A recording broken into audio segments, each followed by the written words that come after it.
So I'm finally settled in LA, and one of the things I really wanted to start doing are making webisodes where I could give you stories and updates about what's been going on, and also because I feel that this new journey in my life is going to be very life-changing, and I want to be able to look back on these webisodes and see the process of how it all happened and how I felt when everything started to come together.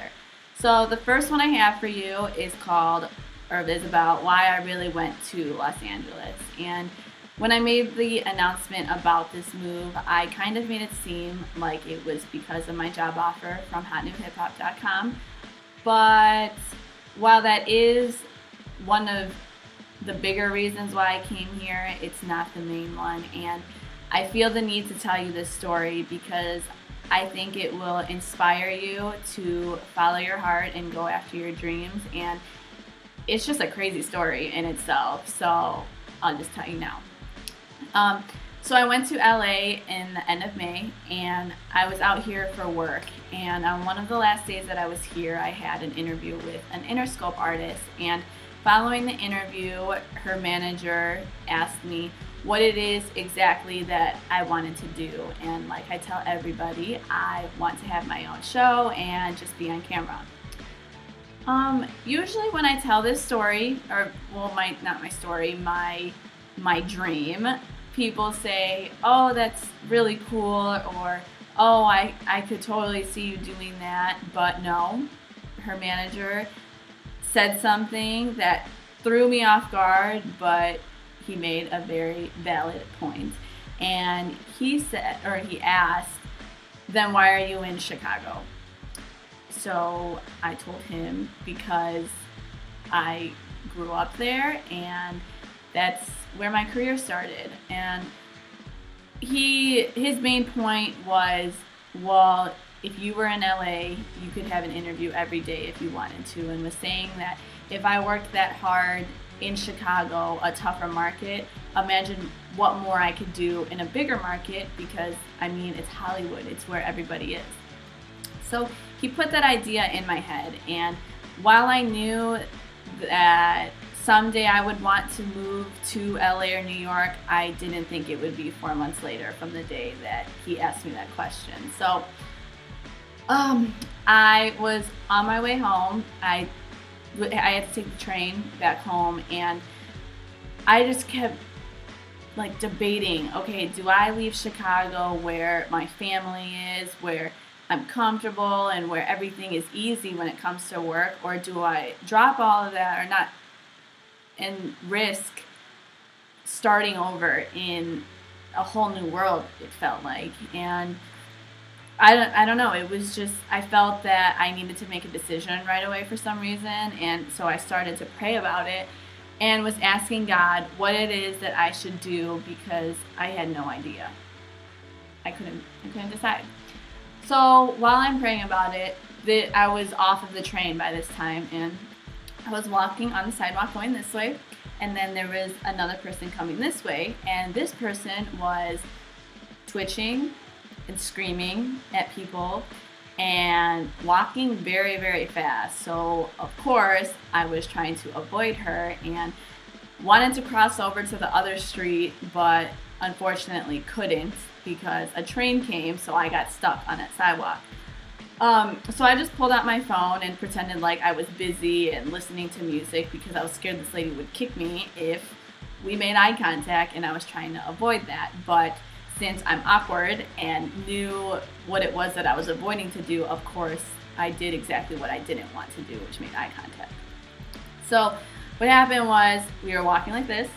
As soon as we hit right here, I looked at her and she looked me dead in the eye and screamed, "Follow your passion." And she was like a little lady, but the voice that came out of her sounded like a gremlin on some Lord of the Rings or Harry Potter type kind of voice, and she just sounded like a creature.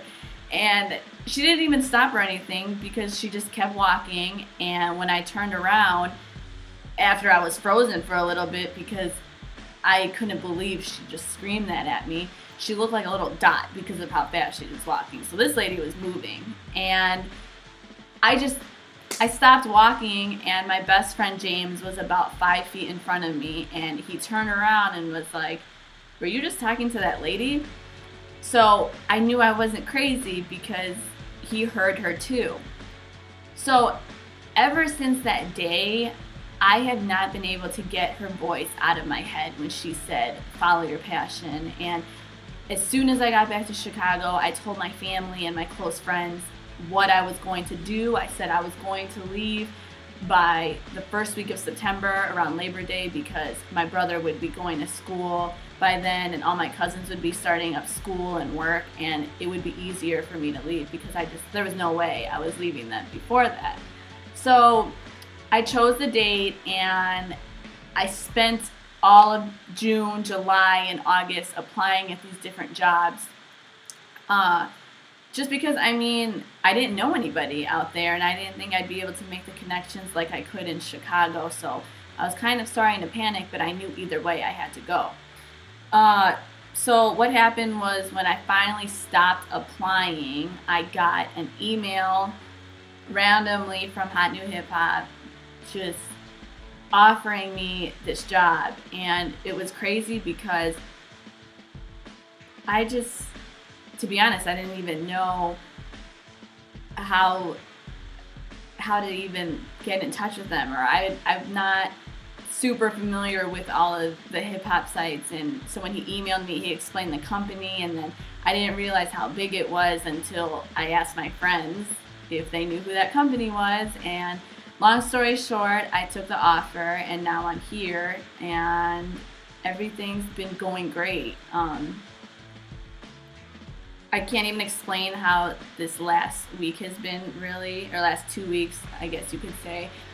But two major things have happened to me in the last 48 hours that are so big that I can't even wrap my head around it still. And I feel like I'm living in some kind of dream and waiting to wake up. And it's so exciting. I've already told my family, but I'm not going to share that announcement until I sign the paperwork, which will be by this weekend. So I'll probably make another webisode Sunday or Monday at the latest. But anyway, point of this video was to tell you about the scary lady that I was trying to avoid in LA a couple months ago, and just encourage you to just ask God for like a sign. Just pray to him and talk to him, and I swear if you just ask him, like, he will give you a sign clearly, because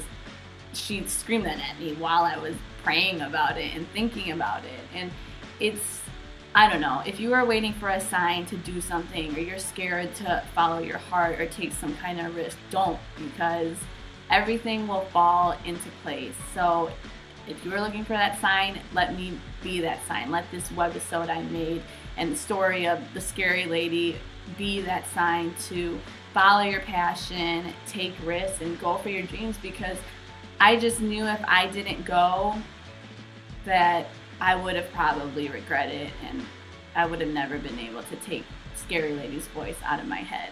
And I can honestly say coming to LA was one of the best decisions I've ever made, but again, it's really hard to explain why without telling you the big news, so you'll just have to find the video sometime next week. And I want to end it on, first, a quote that goes along with this video, which I'll be doing in all videos, and that is, "Faith is taking the first step even when you don't see the whole staircase." And I feel like that's exactly what I did. I had that much faith in God, and I didn't know what was going to happen, but it all worked out, and I am the happiest I have been in a while. And the second thing I want to end on is just to say thank you to my family, of course, and my friends, and even those people who support me and haven't even met me yet, because if it weren't for God and all of you, I wouldn't be who I am today or where I am today, and you play a big factor as to why I wake up every morning so motivated. So thank you again so much, and I hope that you continually support me on this journey, and I am so excited to share what's next. So thank you, and I will see you next time.